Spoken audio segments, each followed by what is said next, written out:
My first gig as a New York actor was with the National Shakespeare Company, which was a non-union touring company. And we were paid $175 a week to drive around the country doing one and two nighters of Romeo and Juliet.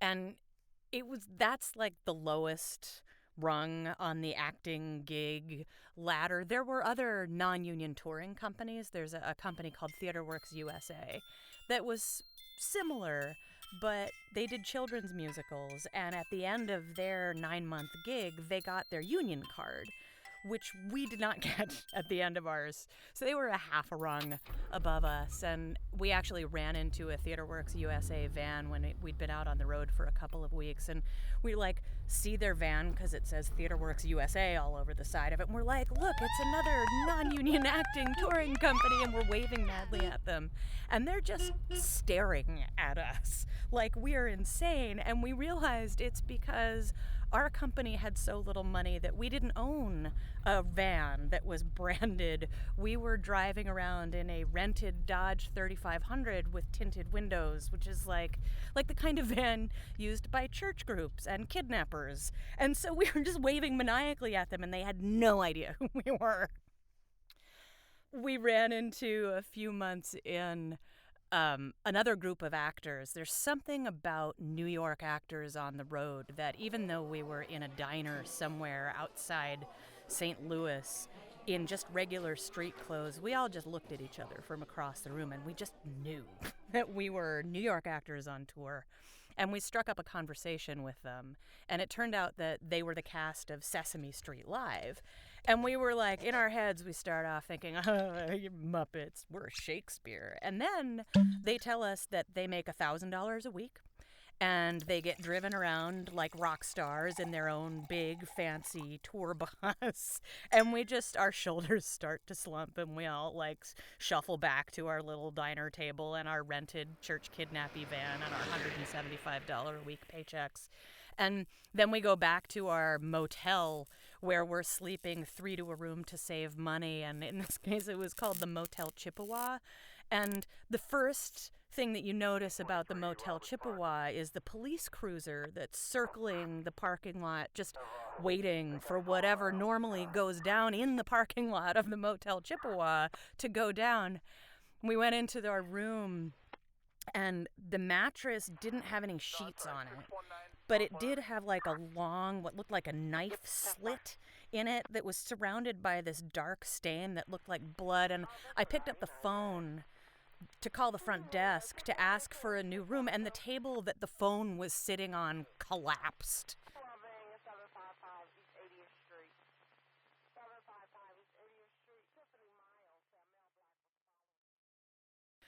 So this is the tour that we were on, and it gets to be late in the fall, right before Thanksgiving. We're exhausted. We're heading home. We've done our last show, and we're about a half a day outside New York City, and we get a call from our office, and they say, we booked you another show. You have to go back out. And we're like, fuck you. And then they say that it's a show at a reform school somewhere in the foothills of the Alleghenies in the middle of nowhere in upstate New York. And we're like, double fuck you, because we don't know how this show got booked, but what we do know is that a bunch of reform schools in the foothills of the Alleghenies in Nowheresville, New York, weren't suddenly all like, you know what I want? I want to see a non-union touring production of Romeo and Juliet. But we don't have a choice, so out we go. And we get to this school, and a couple of things become immediately apparent. The first is that this is the strictest place I have ever been. Boys and girls aren't allowed to have any kind of physical contact. Everybody has to raise their hand to go to the bathroom, just to do anything. They have to get permission for everything that they do. The second thing that becomes immediately clear is that these teachers love these students. And the students clearly love and respect their teachers. And before the show, there's a dinner that they have for us, and 5 or 6 of the students have earned the extraordinarily dubious honor of having dinner with us, and I wind up sitting next to a girl named Megan Mary, who's 17, and she writes for the school paper. And she tells me that she had been a drug addict and an alcoholic, and then she had tried to kill herself. And that was the point at which her parents had decided they just couldn't deal with her anymore, and so they shipped her off to this place.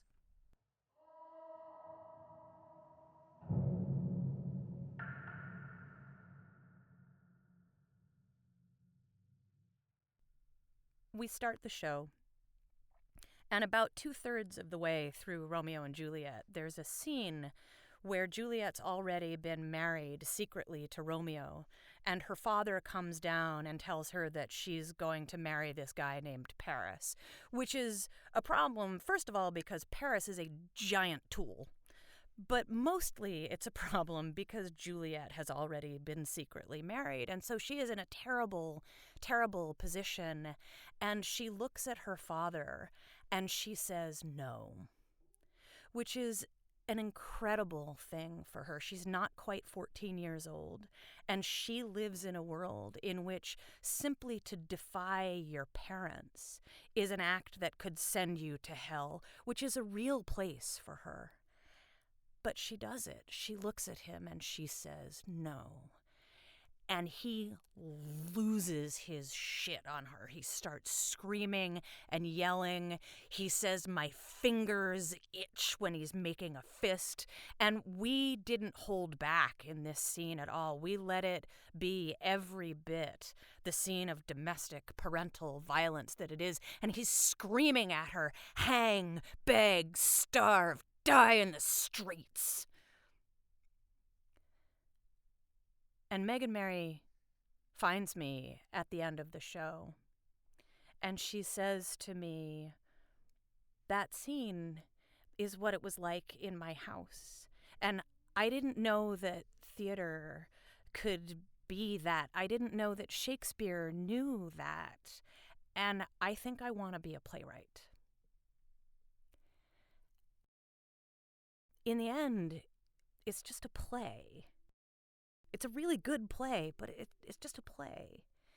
But this girl, who by the time she was 17 had tried to kill herself, saw that play and came out of it at the other end with a vision of the future that had her in it.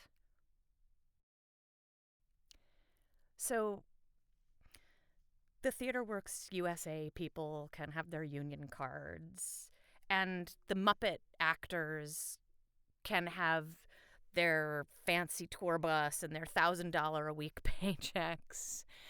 No matter what I do for the rest of my life, I will be profoundly grateful for the chance to have been a part of that scruffy $175 a week sleep 3 to a knife stabby motel room National Shakespeare Company tour, because in the end it was so very clearly the best gig.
That was The Best Gig from Julie Polk, who's a writer, a storyteller, and a friend.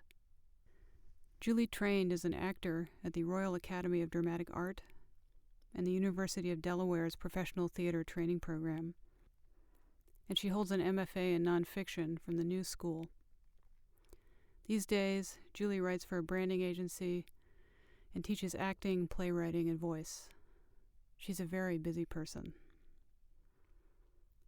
This has been Modern Stories Mix, Episode 1. I'm your host, Julie Threlkeld. You can find out more about this podcast at modernstories.com. There you'll also find a calendar of New York City storytelling events, a newsletter, and almost everything I've ever written and performed. Thanks for listening.